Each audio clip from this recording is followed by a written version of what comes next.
Okay. Good morning, everybody. My plan today is to discuss kernel renormalization approach to deep learning for nonlinear networks. And I will discuss briefly approximation for ReLU network or for maybe other nonlinearities, but nevertheless an approximate heuristic method. And then I'll discuss a class of networks, network architectures for which we have we think the rigorous exact solution.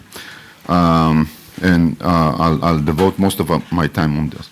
Okay, so let me start with the general formulation. I just remind you, I don't want to repeat all the lecture, but yeah, I'm just writing the readout, the predictor of a network with parameter, deep network with parameter theta is defined as 1 over square root of n times the readout weight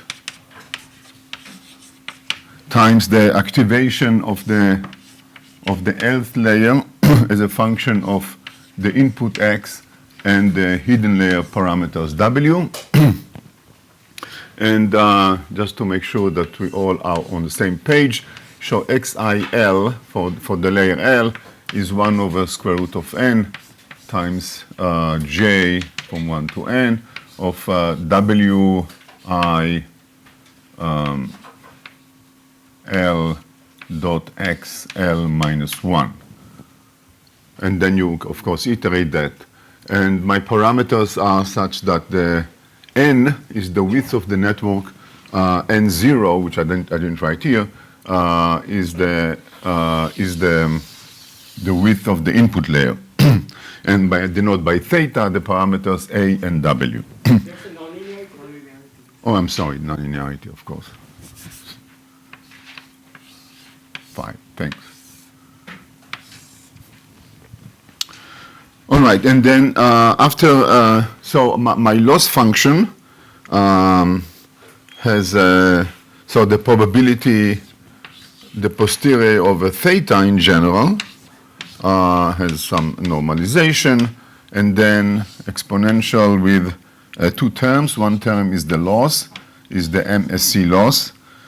So this will be sum over mu from 1 to p. P is the number of parameters, beta is inverse temperature, and then what we'll have here is the predictor for x mu minus some label y mu square, and then there is outside this minus 1/2 sigma square, and then the norm, L2 norm of all the weights. Sorry. So the way I do the regularizer is outside the beta, and the reason for that is that I'll be interested in the zero temperature limit, which is beta goes to infinity, where, and the mostly over-parameterization regime, but in general, what the weights will do is first find the minimum of the cost. In the over-parameterization regime, it will be 0. This is the loss, not the cost, the loss. And then within this space of solution, it will it will bias for weights which have a smaller loss. Okay, so that's the general scheme. What else? Okay, so if I integrate out, again, without any approximation, if I integrate out the readout weights, so we get probability only over W. Then there is, again, some a partition file, not the same, of course. And then you get here minus 1/2 y transpose, this is the vector of the labels, times the top layer kernel times y, minus 1/2 log determinant of the kernel, KL, and okay, and then minus 1/2 sigma square the norm of W, okay? But KL, so this is now an effective Hamiltonian on the hidden layer weights, W, and KL is the top layer weight-dependent kernel, is that the dot product of the activation of the activation of the hidden layer. So it is this is here. It's a matrix. So it is the function of x mu, two pair of data of training input, x mu, x nu, and it's sigma square over n. So times the dot product. So more explicitly, I goes from 1 to n of phi of what we had there. How do I write it? Phi of x. Okay, let me write it again. Phi of wi l dotted with x l minus 1 of input mu times phi of wai l dotted with x l minus 1 in response to training data x nu. So this is the top layer kernel. It depends on WL, it depends on all the other W's through the activation of the bottom layer. So this is all just remind you my notation, and then we introduced auxiliary variables, and we can write the probability or the partition function. And there's a square root in there? And there is inside here, and inside here the square root, right? Right. And I'm writing I can write either the partition function or the probability or the partition function. It doesn't matter. We go from one to another by integrating a p variable t, and here write this as exponential of I t transpose y. Y is again the vector of labels, and then plus, and this is the fun part, a function g of t, and g of t is the hard part. G of t is the log of the average of e to the minus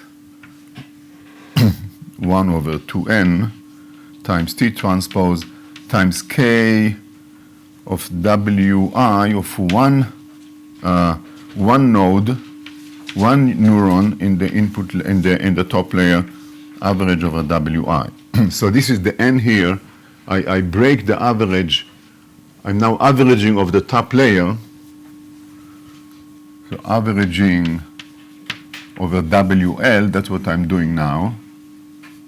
Averaging over WL, and I am doing it because it's the independent. Then I take the product here and write it as sum, and then I have this quantity to average. So this is an average. It's a function of t. I have to average a product of two phi's. There is no sum. Just two phi's enter here, and this is what I have to do. And that's the difficult part. And then the GP limit, because this is order p, and this is 1 over n, and the GP limit is simple. But in the regime where I'm working on, which is p over n equals alpha order 1, this is difficult. And in general, it's hard to do because you have this nonlinearity. Okay. So I promised you to do some approximation. And the heuristic which I'm doing is the following. So I can write this, because this is phi times phi. So I can write this as 1 over, so T transpose K WI T, I can write as T dotted with phi of Z square. And I can write in terms of averaging over WI, I can write it as the G, I can write as log G of T. I can write as log of average of E to the minus 1/2 2n times there is here sigma square over n times phi sigma sigma square over n over t dot phi of z, all this squared, and average over z, and z is the Gaussian, because I'm averaging this over the prior, right? Because this is the part which comes from the data, and now this average is Gaussian average. Right? I'm averaging now this with respect to Gaussian average, and instead of writing over W, I can write it over Z, where Z is the pre-activation. And the pre-activations are just Gaussians with Z transpose equal to KL minus 1. So this is where I want to get the lower level kernel. So if I average, so the average over Z is the average over this quantity, where the pre-activation Z are just Gaussian, conditioned on the previous layers, are just Gaussian with the lower layer kernel. So if there is no phi, then this is just Gaussian T to T dot Z, and we can do it, and we get the next layer, which is a function of KL minus 1 with the renormalization, etc. So, but the problem is that this is not Gaussian, so I have to do this average. Okay, so now what I'm doing now, I'm saying, okay, so I'm desperate, I don't know what to do. Let's assume that I can approximate this quantity here. Let me call it V. I can approximate V as Gaussians, okay, which is of course wrong, but in general, okay? So if I approximate this as Gaussian, to this integral will be over the probability of V, and I'm taking the best Gaussian that approximate this true distribution of this quantity, okay? And of course, if in general, there will be this quantity, depending on phi, will have a mean and will have a variance. And we can write down everything, but let me just, for simplicity, because anyway it's approximation, I don't want to spend too much on it. For simplicity, the mean is 0. Let's say phi is a hyperbolic tangent or something, but it doesn't matter, we can add the mean. So if it is 0, then we just have to worry about the variance of V, right? And the variance of V is given by T transpose KL minus 1T. So the whole thing then is, with this approximation, is G of T is going to be log of 1/2. I'm sorry, the 1/2 is already someplace else. It should be here, 1/2. No, it doesn't matter. Log, no, there is 1/2 someplace. Okay, here. This is going to be 1/2 log of 1 plus sigma. What is the factors? I don't want to.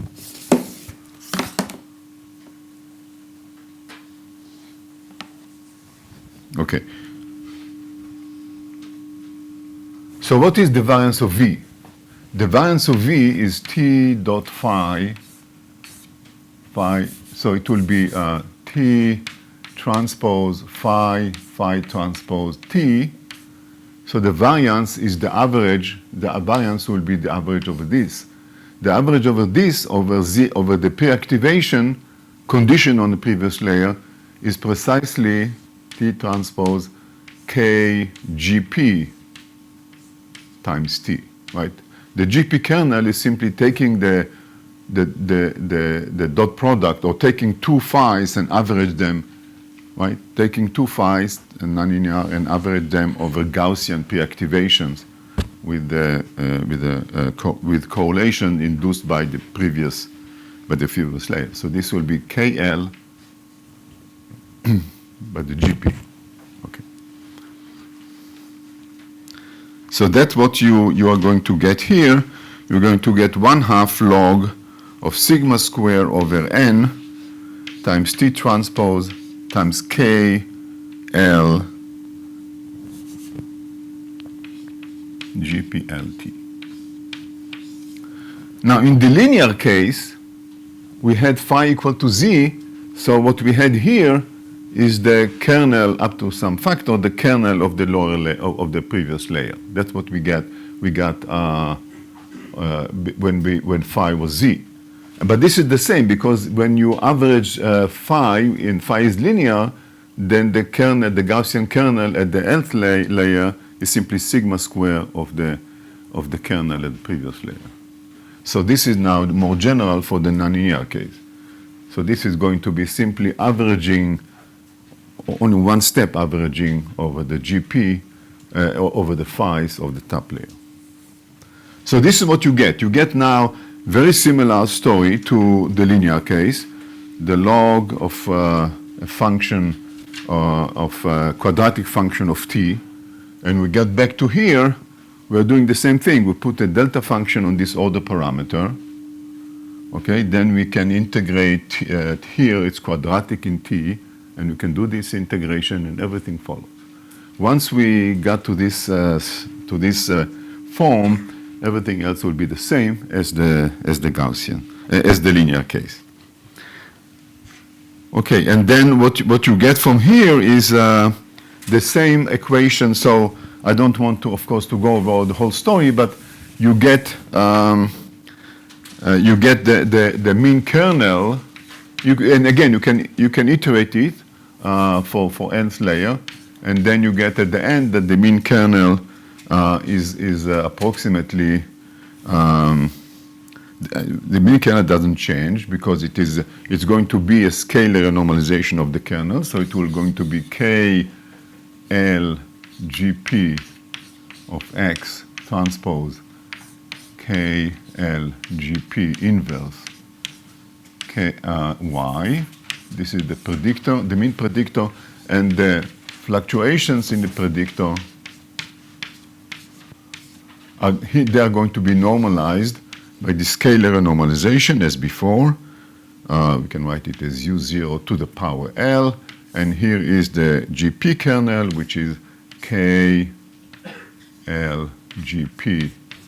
XX minus KLGP X transpose K inverse LGP KL X. Again, everything is the Gaussian process. Everything is the Gaussian process kernel. And so, as in the linear case, where there it was exact, the mean kernel is not renormalized because the scalar normalization will cancel in both sides, in the inverse and here. So it's the same as before, but the only thing which will change in the variance. So that's the prediction of this approximation.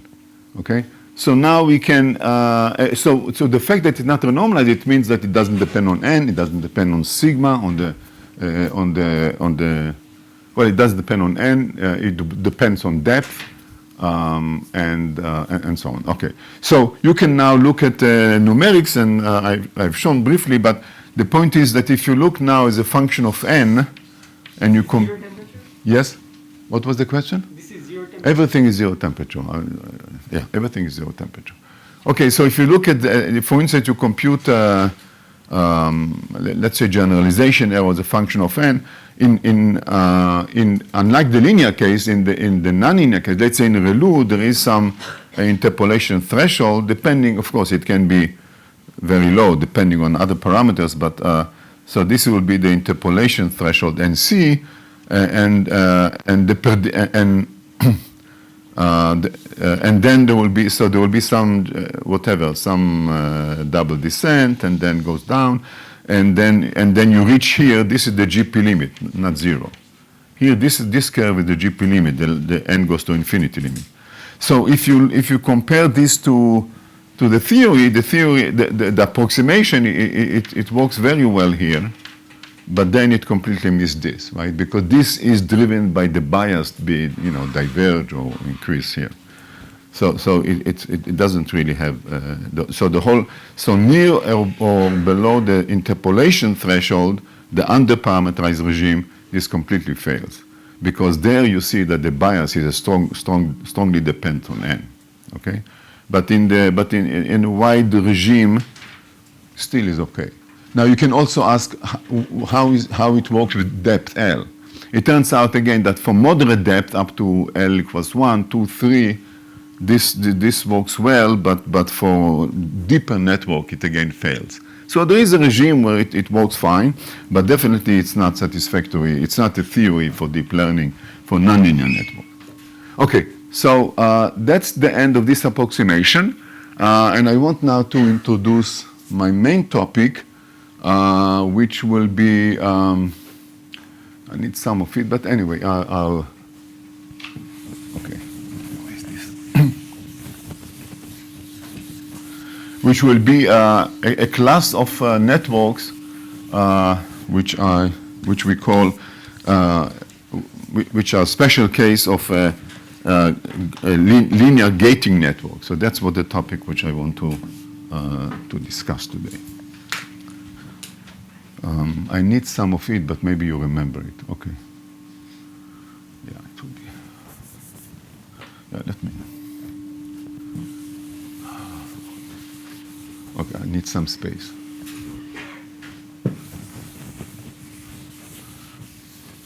Okay, so the idea of gating is introducing gating elements in neural networks and in deep neural network is an old idea.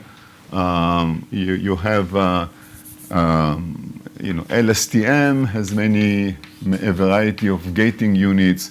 You have GRU, gated recurrent units, and you have many examples of variants of introducing elements which are not simply linear summation of the pre-activation and some fine nonlinearity, but multiplicative gating elements. So all this use this idea of gating, introducing into the architecture gating element or gating operation. More generally, you can think about gating as multiplicative operation, multiplicative interaction. In that family, you can also think about attention as introducing some sort of multiplicative interaction. So this is general and very popular, but I'm going to discuss a more special type of gating, and this is linear or network, which are linear gating networks. And the idea to introduce gating into linear networks is something that has been a while around. So there is a work by Fiat et al. From the group of Shalev Schwartz, a paper at 2019. I think, if I'm not mistaken, this is the first one that I found suggesting combining linear networks with gating. And their idea was very simple. So let's talk about ReLU network. And ReLU network are hard. And ReLU network, the neuron is doing phi of its input. You can write it as a linear z. Okay, let me write it. Phi of w dot x. You can write it as a w dot x times a threshold, a step function of w dot x, or maybe minus bias. I'll take bias to 0, but it doesn't matter. So you have a linear operation, and you have a step function, this nonlinearity, which and now their idea was, why don't we separate the parameters in the linear operation versus in this gating operation. So now they suggest to write w dot x times a step function, but it's a function of another vector v dot x. Okay, and as I'll talk about in our work, the idea is that v is not going to be learned. V is going to be fixed. and the learning is on W. And we know the learning in linear networks is easy, relatively easy, and so on and so forth. So this is a nice approach. And they have in the paper they show that there is improvement in bounds for generalization, VC bound and so on. But I don't think this result is actually very impressive. And I don't know if this paper has been published. It's an archive. Still in the archive. But anyway, I got the idea from there. I found it nice. Anyway, so this was inspiring, to me, inspiring idea. In principle, if D is fixed, Yes. you could maybe learn kind of, suppose you wanted to simulate a trained network, you could learn kind of a linear transformation that would kind of map W into the V space and then map back. So Yeah, yes. We have been playing with this idea. You fix V, you train W, and then you go and then you convert. So these could be potentially as powerful as If you do, as trained yeah, if you include this into the procedure, then yes. Right. Definitely, in terms of expressivity, you didn't lose anything, right? I mean, if you don't talk about learning, then obviously, but you can, yeah, we haven't, yeah, forgive it. Anyway, so but there are other papers I just want to mention briefly. Papers by the DeepMind group,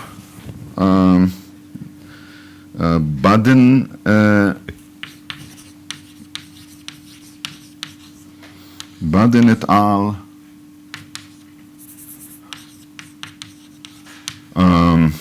2020.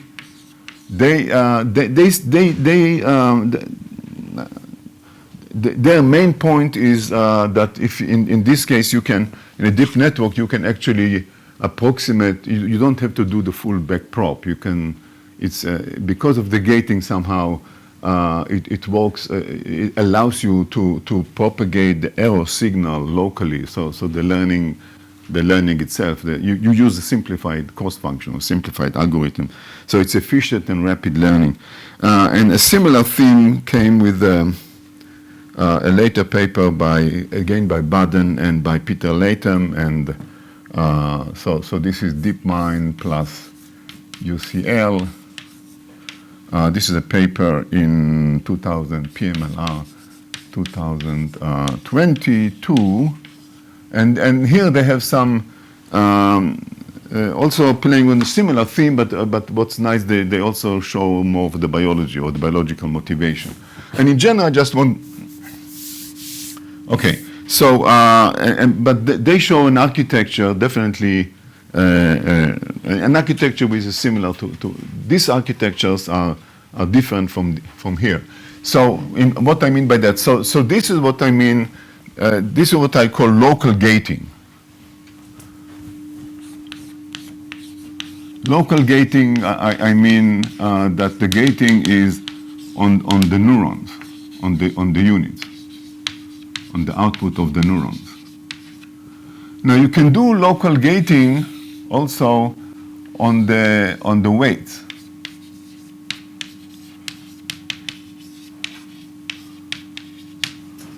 And so on each weight you have a local gating or combination of pathways and so on and so forth. What we are doing will be what I'll call global gating.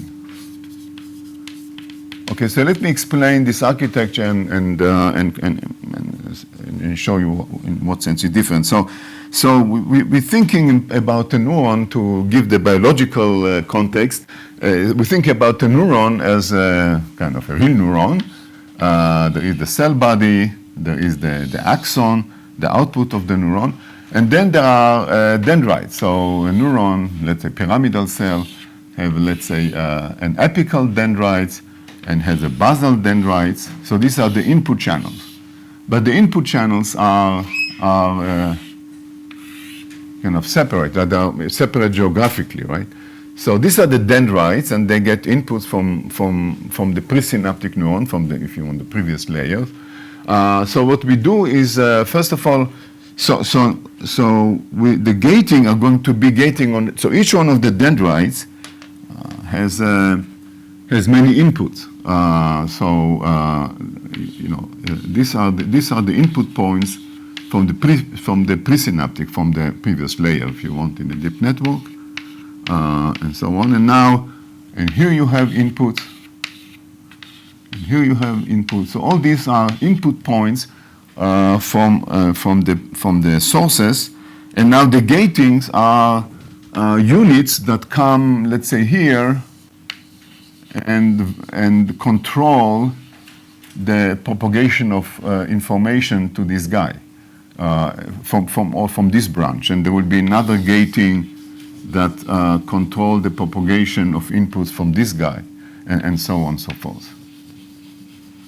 So these are the gating units, which get input from the input itself, from X, and gate the propagation of inputs from the linear synapses. So this is kind of the biology. There is the well-known architectures like that, where in the biology these are inhibitory neurons. So when they are active, they can shut down the entire currents coming to the cell body from a branch of dendritic branch. But of course, in the model, we won't necessarily talk about inhibitory neurons or not, but this is the biological, at least inspiration. So it does make sense biologically. We will use gating simply as a multiplicative interaction. Most of the time, we will use something like that, but the formalism will be quite general. So it can be even linear. This can be linear times this. We're not necessarily trying to emulate a ReLU network, but in general, it will be a multiplicative interaction. And in biology, it makes a lot of sense, at least if this is a biological, if this is inhibitory, vetoing or controlling the flow of information from parts of the neuron. So that's one aspect. The other aspect is that we are going to have a presynaptic neuron here, put synapses on many of those, or in principle on all of those. So they're going to be, so this is the presynaptic neuron, the postsynaptic. This is the I, this is the J. This is the, or whatever, this is the J, this is the I, doesn't matter.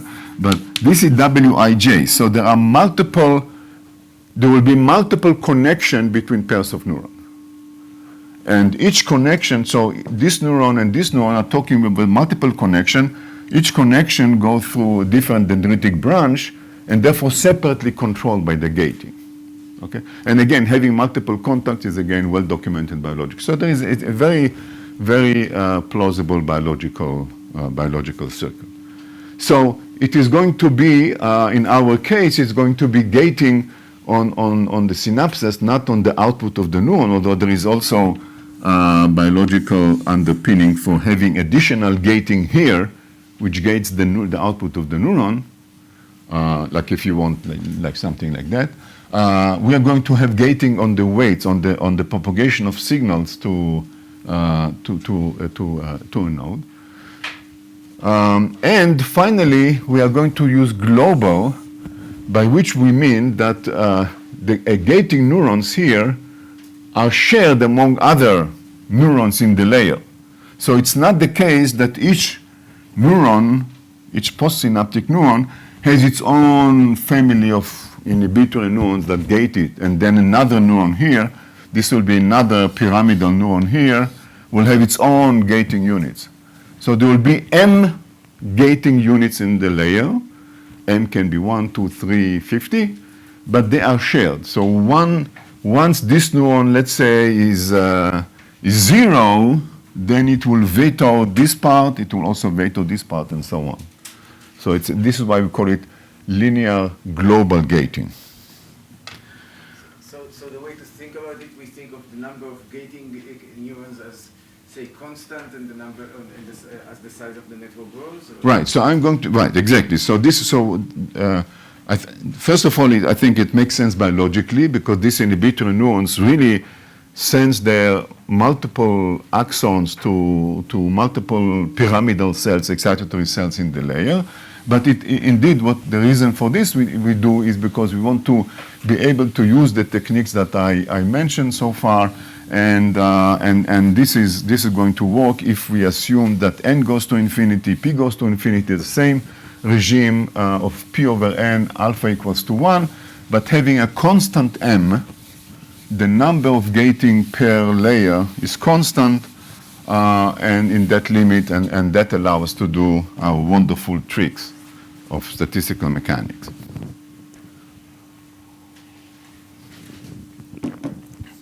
So to be more precise, I want to define what the network is doing. So let me write down,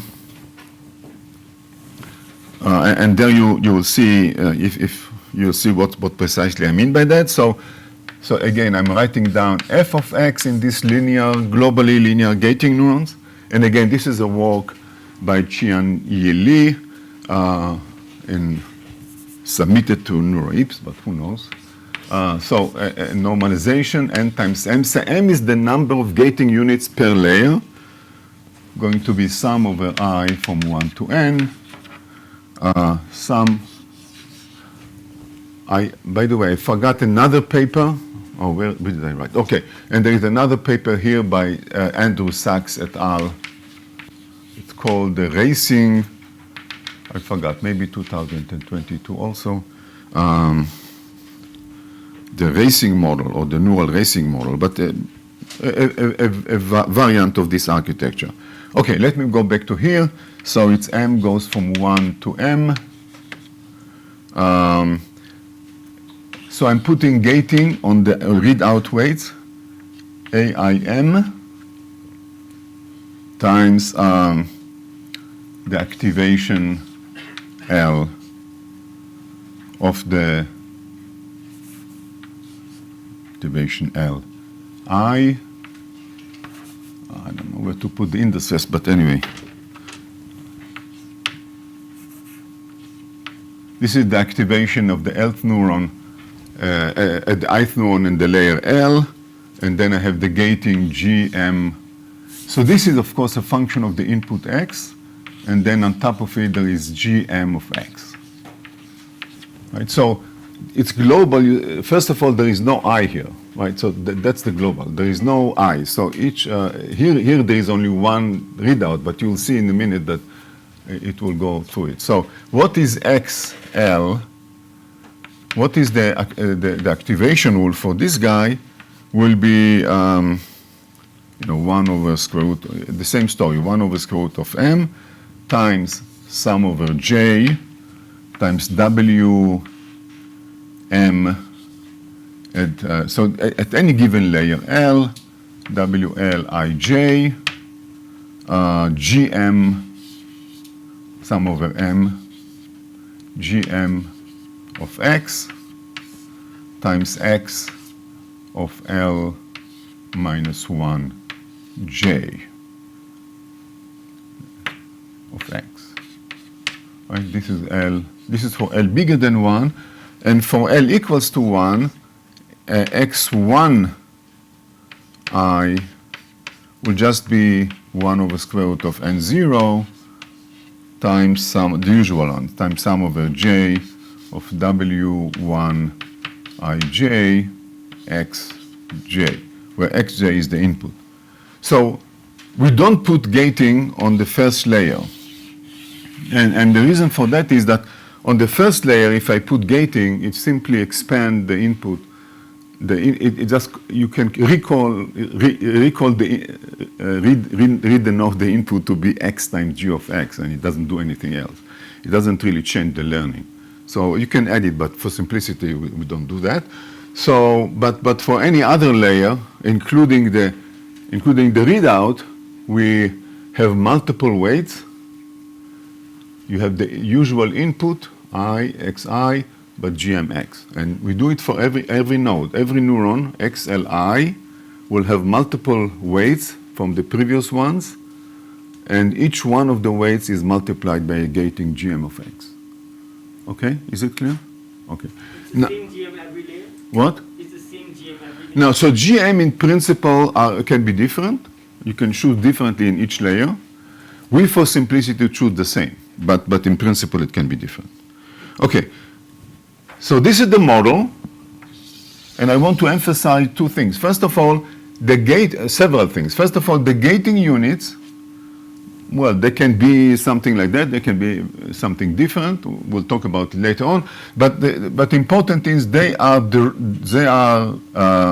driven by the input, not the previous layer, directly by the input. This is why they're not affected by learning. They're not directly affected by learning. They are the same throughout the learning because they don't depend on W.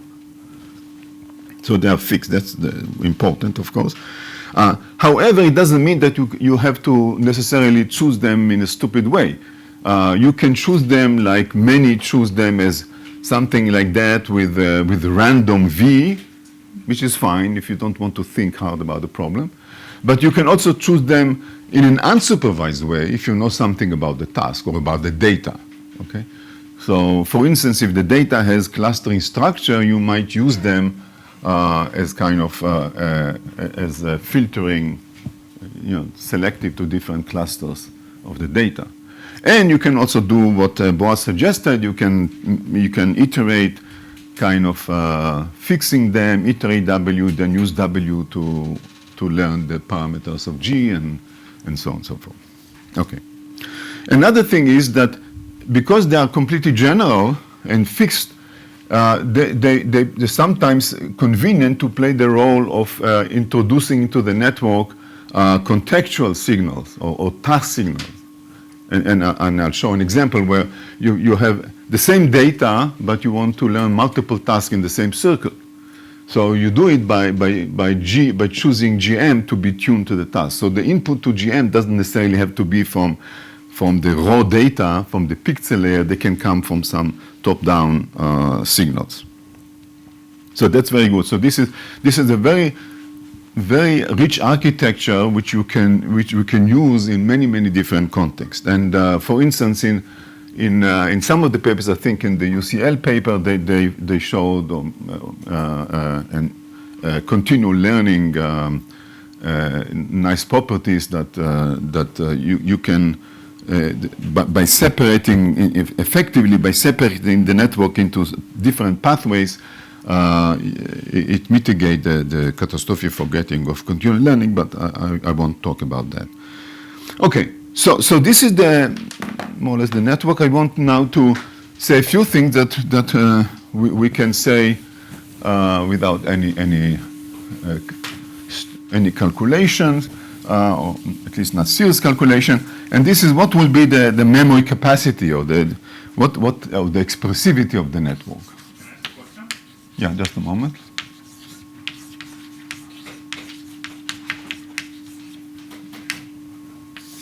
Yeah, there was. What I find unclear is why you have an M index on the weights. What is the question? Why is there an M index on the weights and not inside And not inside where? And not inside the gating? There is M. I didn't understand the question. There is index M here, and there is index M here. Where do you want to add it? For each WM, each set of synapses with M will be gated by a separate unit, GM. So, Okay. right? Okay. Now I didn't write here explicitly what I choose for GM of X. As I said, this is completely general. It can be some deep layer which is fixed, which we know it, and so on, and propagate signals to this. But the only thing is that GM depends on the input X in a way which doesn't depend on W, which I learned. That's the only thing which I restrict it to be. Okay. All right. So this, if you think about it, this is still in terms of the input-output relation. You can write it the following. You can write f of x as summing over j, which is the input. J goes from 1 to n0, the input, and then m1 to ml if you have n layers, and you have some w effective, which is a function of m1 up to ml and j, and then an effective input, which is a function of M1, again, ML and J. So you can think about it as a linear input-output mapping, but the input now is effective input, and the effective input is simply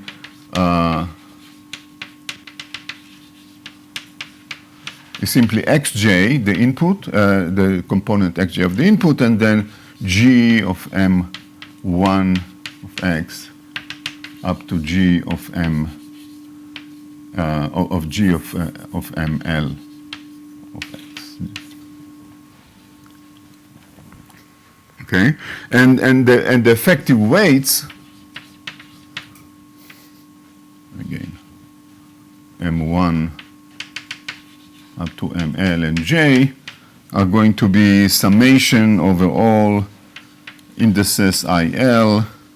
L goes from 1 to L of AI, the readout, IML, then WL, IL, WL, M, L minus 1, and then IL, IL minus 1, and so on and so forth. And up to WI1J of the layer 1, right? So just the product of all the W's for a given set of gatings times the readout weights, that's simply, so that's one way to think about it, right? So these are going to be the weights which we learn. So it's similar to deep linear network. You have the output is the effective input-output relation, which is a product of all the weights. But now there are many of them because, more because of the M's. And the effective input is now input times the product of the gating. Okay, so now you can think about, you can ask, okay, so how many, so let's suppose I have some random input-output labels, and I'm asking how many what is the capacity? What will be the largest P? And so if we assume N is large enough, N is the width, if we assume N is large enough, and large enough here means large enough then, M to the L, where L is the depth, then it's going to be less than N0 times M plus L minus 1 over L. If the gating are shared, because the gating are shared, then all that you do is how many combinations product like that you have. If this is in shared, I mean cross layers. If the gating are not shared, then it's simply P less than N0 to M times M to the L. This is not shared. Not shared the cross layer. So what you see here, that the expressive power of the network or the capacity in memory, in the context of memory, is independent of N as long as N is large enough. Now, why N has to be large enough? Because this were true if W, this is basically the number of parameters of W if you want, but if this W effective was, all the parameters were independent, if it was kind of full rank. But W is not, because it's really a product of this, it has this structure. So if N is small, because of the low rank, the capacity will be smaller. You have to worry about it. But we are working in the regime where N is large and M is finite and L is finite, then we basically are in the regime where the effective W is really full rank. Okay? So the fact that you write it in this way in terms of memory capacity doesn't change. Okay? So in this regime, you can see that we completely disentangle the nonlinearity, which has to do with this M and the capacity, and the learning, which are going to be linear because A and W are linear, right? So this is of course not available in the usual networks, but it does share the property of nonlinear network, deep nonlinear network, in the sense that the expressivity increases with L, right? So either way, when L is when you add depth, you add more expressive power to the network. And this is not the case if everything is linear. In the linear network, the capacity and the, interpolation threshold and all this completely independent of n. It does depend on n0 on the input layer. Okay? So are there questions until now? Because from now on, I'm going to do some statistical mechanics on that. But let's see if there are questions on that.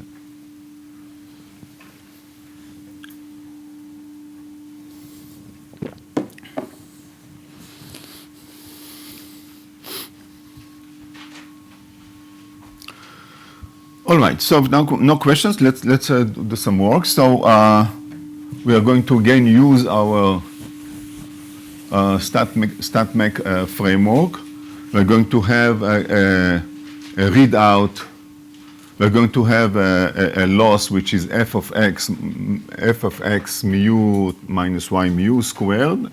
The same story, and we're going to integrate the readout weights and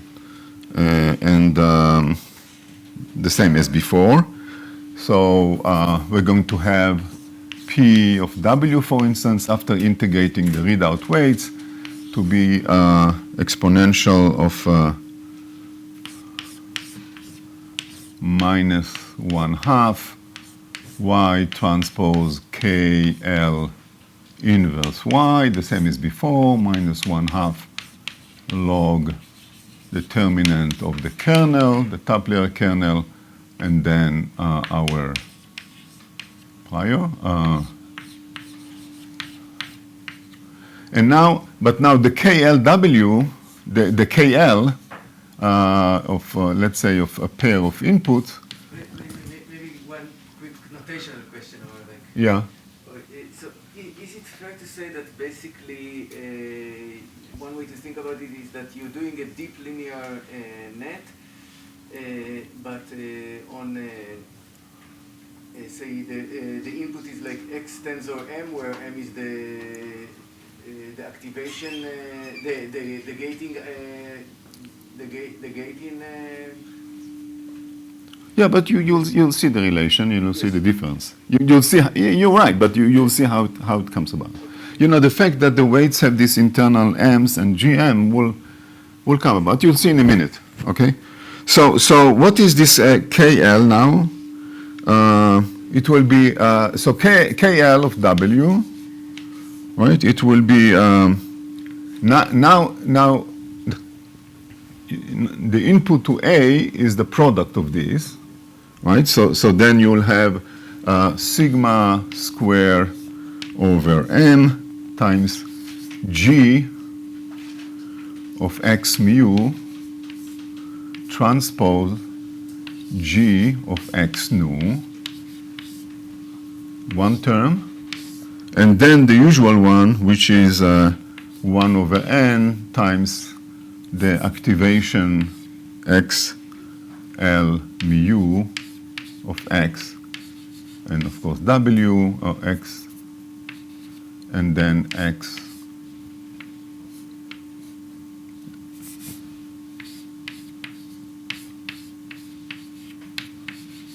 right. So this part is the usual part.